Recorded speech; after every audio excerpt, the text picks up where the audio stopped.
Aujourd'hui, 14 février, Saint-Valentin. Ah ouais? Eh Trop yes. bien. Alors, t'as des choses à me dire peut-être? Ouais. On profite, on profite. Ah, ça tombe bien. En effet, c'est le 14 février. C'est le moment de te dire que moi, je t'aime, que je t'aime encore plus qu'au premier jour. Non seulement je t'aime plus, mais je t'aime aussi différemment. Parce que au fur et à mesure de ces années qu'on est ensemble, j'ai appris à te connaître de plus en plus. Et c'est ça qui est merveilleux. Et j'aime souvent être en ta présence, même sans rien faire. Moi, il faut que je te fasse aussi une déclaration du coup. Hein?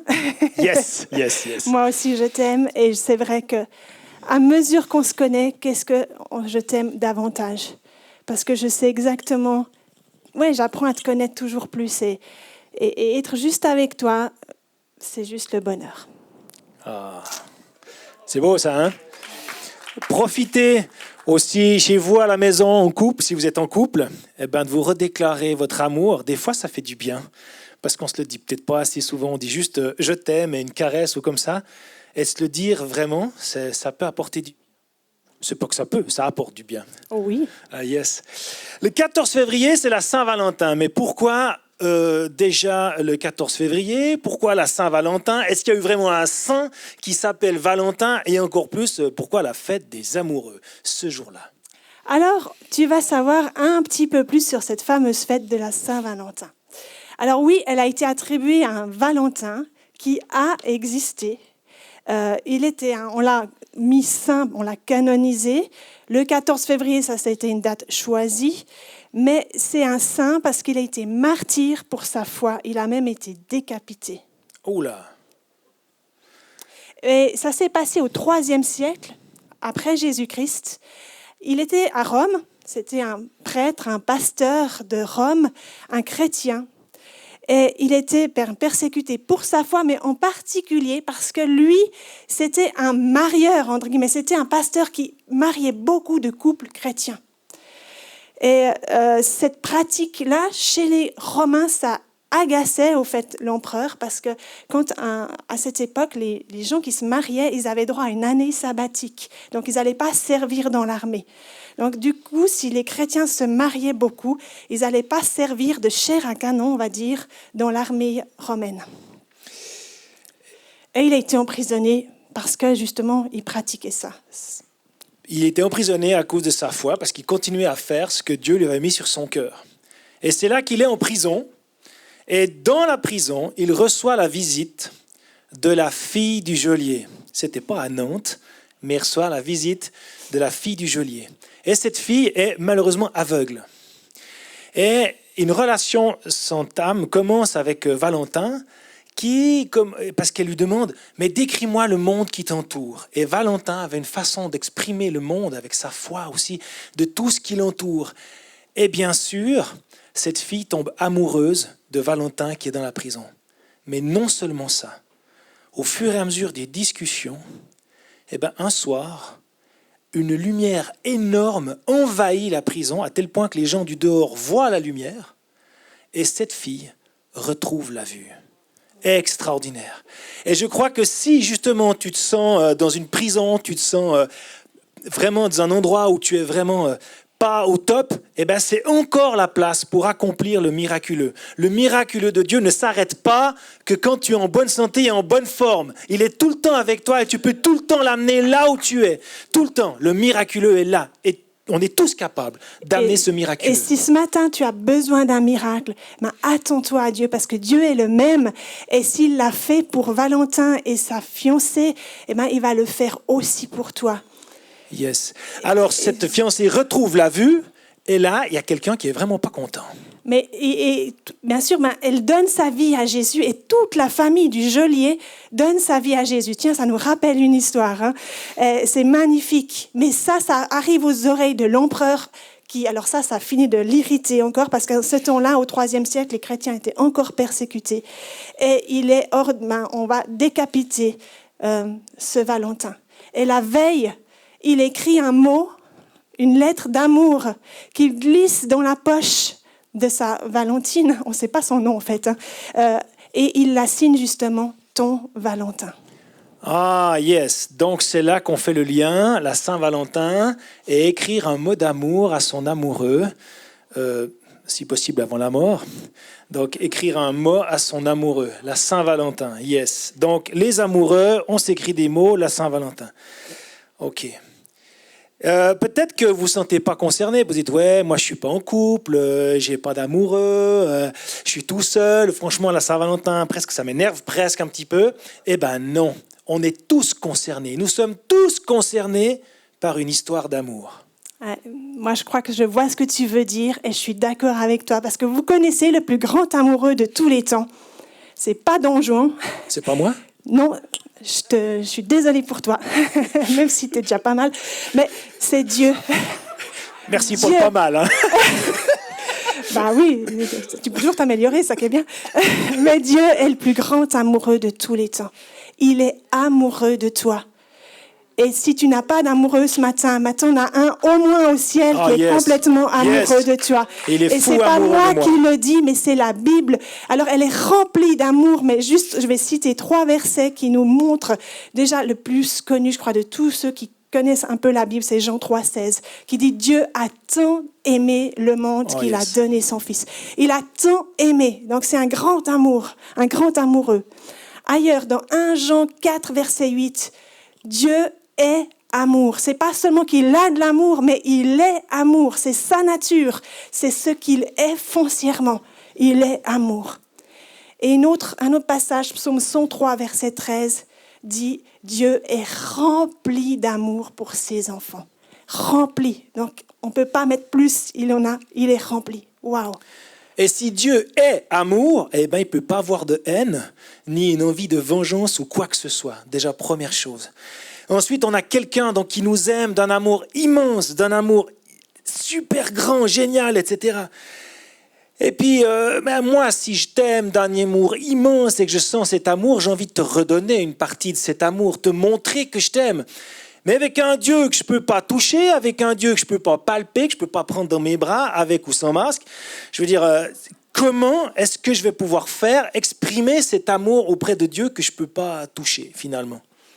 Comment s'y prendre? Qu'est-ce qu'on pourrait faire qui touche le cœur de Dieu? On a envie, peut-être, quand on sait qu'on a un amoureux au ciel, on a envie de lui, je sais pas, en tout cas, si vous avez déjà senti l'amour, vous avez envie de donner la réciproque. Ben, on a pensé, on s'est dit, mais il y a un certain Gary Chapman, qui est un conseiller conjugal que vous connaissez sûrement, il a écrit un best-seller qui s'appelle « Les 5 langages de l'amour ». Eh ben, on s'est dit, si nous, en tant qu'êtres humains, on a 5 manières d'exprimer notre amour, de le ressentir, on peut aussi avoir 5 manières peut-être différentes d'exprimer notre amour à Dieu. Ce n'est pas parce qu'il y en a un qui l'exprime d'une manière que moi, je dois l'exprimer de la même façon.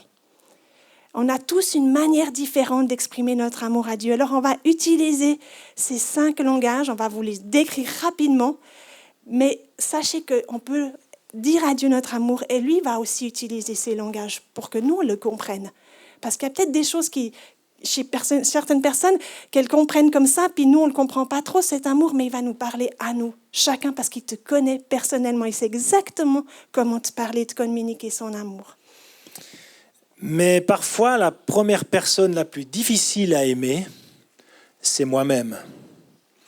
Parce que souvent, je me dis, je ne suis pas assez bien, je ne suis pas assez ceci, je suis trop cela, etc. Et la première personne difficile à aimer, c'est moi-même. Dieu vous aime, Dieu t'aime comme tu es. C'est même marqué dans la Bible, tu es une créature si merveilleuse, qu'il t'aime inconditionnellement. Et il faut accepter cet amour. Dieu t'aime. Et si tu acceptes cet amour, tu vas pouvoir le redonner en retour. C'est comme dans un couple, si on a un amour réciproque, qu'est-ce que c'est plus facile de communiquer, de se le dire. Et notre amour, comme on l'a dit au départ, nous, ça fait 26 ans qu'on est mariés, 30 ans qu'on se connaît. Notre amour s'est développé, il s'est étiré, il se renouvelle même. Et plus on se connaît, plus on s'aime, on l'a dit. Et avec Dieu, c'est pareil. Plus vous allez le connaître, plus vous aurez envie de l'aimer. Et votre amour pour lui va se renforcer. Lui, il n'a pas besoin de renforcer son amour parce qu'il vous aime déjà d'un amour fou. Il ne va pas pouvoir plus vous aimer qu'il ne vous aime déjà maintenant. Ah yes. Et avec Dieu, la promesse qu'il nous aime, eh ben, elle dure toujours. Dieu ne change pas. C'est marqué dans Ésaïe 54, verset 10. « Mon amour envers toi ne bougera jamais. Mon alliance de paix ne chancellera pas, déclare l'Éternel, rempli de tendresse pour toi. » Et il y a le mot alliance. Il fait alliance avec nous. Et même, encore plus, il renouvelle cet amour et ses bontés envers chacun de nous chaque matin. Et ça, c'est dans Lamentation 3, 23. Sa bonté se renouvelle chaque matin. Que ta fidélité est grande, Seigneur. Il est fidèle et amoureux de moi. Extraordinaire. Comme tu as dit, ces 5 langages de l'amour, je sais que moi, j'ai un langage de prédilection. J'aime quand elle m'adresse des paroles valorisantes, quand elle me dit « t'es le meilleur, t'es le plus fort ». Moi, je suis hypersensible. Chez nous, dans le couple, on dit elle me donne des petits poissons. Ou les coups de trompette. Les coups de trompette. C'est stupide, on rigole ça à la maison, mais ça fait du bien. C'est complètement stupide. Bref, non, c'est pas stupide. Mais non, c'est ton langage. C'est mon langage. J'aime beaucoup ça. Mais ce qui est intéressant, c'est que bien que ce soit mon langage d'amour, eh ben, mon épouse ne va pas communiquer que par ce langage. C'est clair qu'on va favoriser ce langage-là, mais tu vas faire d'autres choses. Elle va me faire des fois des petits cadeaux, on va passer du temps ensemble, etc., etc. Et c'est la même chose avec Dieu. On ne va pas faire de la monoculture de l'amour avec Dieu. On n'est pas des monoculteurs. On va donc faire on va varier ces langages d'amour avec Dieu. Mais finalement, quels sont ces 5 langages alors ? Alors, on va commencer à vous les décrire brièvement parce qu'il faudrait des heures pour vraiment aller à fond. Mais le premier, justement, c'est ces paroles valorisantes. Ça, c'est moi. Alors, ceux qui aiment ça, c'est pour vous, maintenant, ça va vous parler. Vous aussi, vous pouvez donner des paroles valorisantes à Dieu. Comment le faire ? Dire qui il est, ce qu'il fait, et vous émerveiller de ce qu'il fait, de ce qu'il a fait pour nous.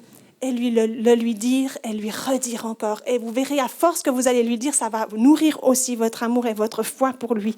Et ce qu'il y a aussi de beau, c'est que si moi je donne des paroles valorisantes aux autres, ça touche le cœur de Dieu aussi. Parce que ce qu'on fait aux autres, c'est comme si on le faisait aussi à Dieu lui-même. Eh oui. Le second langage de l'amour, c'est les moments de qualité. Ça aussi, j'aime aussi. Ah, toi, t'aimes, oui, je sais. Les moments de qualité, les moments passés ensemble. C'est pas forcément passer 3 jours reclus dans sa chambre à prier à genoux. Non, c'est pas ça. Ça peut s'ils ont envie.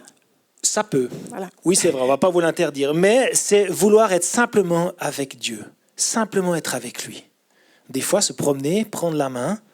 Voilà, c'est ça. C'est des moments où toute notre attention est focalisée sur lui, être avec lui ou avec toi. C'est le temps d'écouter Dieu, d'écouter ce cœur à cœur, d'être avec lui. Venir le dimanche matin comme vous venez, c'est aussi un temps où on déclare son amour, parce qu'on prend du temps avec Dieu pour venir se ressourcer avec lui le matin. Et bravo pour ceci. Donc, passer du temps avec Dieu ou avec les autres, honore Dieu, parce que ce que je fais aux autres, c'est comme si je le faisais aussi à Dieu. Oui. 3e, c'est les cadeaux. Alors, comment offrir un cadeau à Dieu ? C'est lui qui nous a fait le plus grand cadeau en nous donnant Jésus. Mais la Bible dit que nous pouvons offrir nos corps comme un cadeau à Dieu. La Bible dit dans Romains 12, verset 1, il va s'afficher, je pense. « Je vous encourage donc, frères et sœurs, par les compassions de Dieu, à offrir votre corps comme un sacrifice vivant, saint, agréable à Dieu. Ce sera de votre part un culte raisonnable. » Oh. Attention. Donc, un sacrifice vivant. Attends, je dois me couper un bras, m'égorger, je dois m'ôter la vie. C'est quoi cette histoire de sacrifice là ? Je sais pas, on a passé un petit peu cette époque-là, où je sais pas, moi je pensais que Dieu, c'est plus de peine, quoi. Alors c'est vrai que si on prend ça à la lettre, certaines personnes pourraient dire qu'on est des fous de se sacrifier vivant. Mais c'est ce que veut dire vraiment ce mot sacrifier, c'est se donner. Être présent pour Dieu, se présenter devant Dieu, être disponible pour lui, faire quelque chose pour lui de tout notre cœur et le faire passer, lui, avant mon propre besoin de mon corps. La louange aussi, c'est une forme de cadeau. ce qu'on a fait tout à l'heure ensemble, même si on ne peut pas le chanter, mais on peut le penser et le déclarer. La Bible parle aussi du sacrifice de louange. Dans Hébreux 13, verset 15, « Par Jésus, offrons sans cesse un sacrifice de louange, c'est-à-dire des chants qui le reconnaissent comme Seigneur. » Amen. Amen. Le 4e langage de l'amour, c'est les services rendus. Ça, t'es très fort aussi. Oui, ça c'est service rendu. Yes. Et à ce moment-là, moi je me souviens de vraiment tout ce que Jésus a fait pour moi. Il a fait plus simplement que de me rendre service. Il s'est totalement sacrifié pour moi. Il a offert sa vie pour moi, pour que mes péchés soient effacés, pour que j'ai de nouveau une relation intime avec Dieu le Père. Avec Jésus, je peux lui parler cœur à cœur, seul à seul. Je peux lui parler. Et ça, c'est grâce au sacrifice de Jésus. Et si ce matin, tu n'as jamais pu déclarer ton amour à Jésus, dire « Seigneur, moi je veux vivre avec toi, je suis amoureux de toi, je veux être avec toi », c'est le moment. Tu peux lever ta main, tu peux dire « Oui, moi je veux ». Et dans ce cas-là, on va t'accompagner, on va prier ensemble pour que tu puisses vraiment déclarer cet amour avec lui. Donc si tu désires ce matin dire à Jésus « Je t'aime et je veux vivre avec toi, je veux vivre cet amour avec toi », profite, c'est le moment qui t'est adressé ce matin. Merci Seigneur. Merci parce que tu es bon et tu te révèles auprès de chacun d'entre nous et de chacune d'entre nous. Merci parce que tu es amour et tu déverses cet amour sur chacun d'entre nous. Et tu veux qu'aucun ne soit perdu et soit en manque d'amour. Oui, amen. Amen. Et voilà, tu as dit que tout ce qu'on rend service aux autres, c'est comme si on le faisait pour Dieu lui-même. C'est Matthieu 25, 40, on l'a déjà cité quelques fois, mais ce n'est pas nous qui le disons. Dans la Bible, chaque fois que vous avez fait cela au moindre de mes frères, c'est à moi-même que vous l'avez fait, a dit Jésus. Dès que vous faites quelque chose aux autres avec amour, c'est comme vous le faites à Jésus. Waouh! Donc, on peut même, on va dire, toucher Dieu. Eh bien, ça tombe bien parce que le 4e langage, c'est le dernier, pardon, c'est le toucher. On est déjà au 5e. Le toucher physique. Ah ouais, moi je vois déjà que Jésus, comment est-ce que tu fais pour toucher quelque chose qui... Dieu est esprit, donc on ne peut pas vraiment Comment tu le toucher. fais pour le toucher si je ne le vois pas? Mais Dieu, lui, peut me toucher.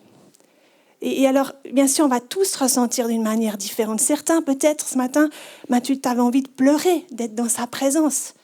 Mais les larmes, c'est comme un toucher physique. Peut-être des fois, tu ressens une chaleur à un moment donné parce que Dieu, il veut te guérir à un moment. Voilà, puis tu sens une chaleur dans ton corps où tu sens que ton corps tremble parce qu'il y a le Saint-Esprit qui te visite. C'est des manifestations de son amour. Et on les ressent toutes d'une manière, c'est pas parce que l'autre tremble ou pleure, puis tu dis, moi je pleure pas, c'est nul, je ressens pas Dieu. Non, parce que toi, peut-être tu as un autre langage, ou bien peut-être, sois attentif comment tu ressens Dieu aussi. Et restons sensibles à ça. Parce qu'en étant sensible, on lui dit merci Seigneur de me toucher, mais c'est comme si nous on touchait aussi Dieu à quelque part. Et puis, comme on a dit, si on faisait quelque chose à quelqu'un d'autre, c'est comme si on le faisait à Dieu. Alors, c'est vrai que c'est difficile en cette période parce qu'on a la distanciation sociale, mais juste des fois, prendre quelqu'un dans ses bras. Prenez, si c'est un membre de votre famille, juste des fois, il n'y a pas besoin de dire grand-chose, mais juste l'étreindre, lui dire Dieu t'aime et moi je te le montre comment il t'aime. C'est tellement bon aussi. Ouais. Et quand je repense à ce Valentin qui est donc mort en martyr, il est mort à cause de sa foi, à cause de son amour pour Jésus. Il était, et moi je pense aussi à Jésus qui a été jusqu'au bout, qui est mort pour moi. Il s'est sacrifié pour tout me donner, pour tout te donner, pour te donner la vie éternelle, pour te donner le pardon de tes fautes passées, pour te chasser de la culpabilité. Tu es apte à recevoir l'amour de Dieu dans ta vie.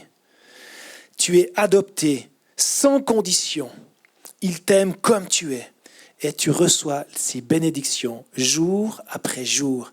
Et elles se renouvellent sans cesse. Aucune usure de bénédiction chez Dieu. Et si on continue notre comparaison entre Valentin et ce que Jésus... Alors bien sûr, c'est une comparaison...